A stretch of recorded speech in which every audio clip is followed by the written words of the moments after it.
Hey, one more thing on these construction lights. I might as well tell you, it kind of messed me up the first time. I went to the store and got one of these and I put it all together. You have to put the bulb, in there, and you have to put the base on this particular one. You can't just pull it out of the box, plug it in, ready to go. And sometimes they used to have these where you would just plug it in with your extension cord and then the light would go on and off. Well, I thought that's how this one was, and I got it and I put it all together and I plugged in the cord and nothing happened. I thought, what the heck is going on? There's got to be something wrong. I drove back to the store all pissed off, returned it, got another one, came back, and I put it together, and as I was putting it together, I noticed something, and here's what I saw. You see that?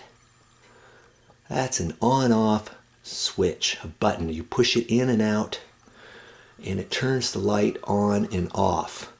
What do you suppose happened on that one? It just happened to be in the off position when I put it together. So you push that, and it goes off. Push it again, it goes on. And lots of times when you put it together, maybe the button's in the on position, you plug it in, you don't even know it, and the light works. Well, there's a tip for you. Always look for the on-off button. And here's another tip. I wasted at least an hour putting it together, going back to the store, getting another one, all that. Here's another thing. This morning, I just reached down there, and I didn't get down there far enough to push it straight in. I was down at an angle, and I just barely touched it. And it went on off, and just like that, it had burned the light bulb out, the halogen bulb. And that's why I had to go back to the store this morning to get some replacement bulbs.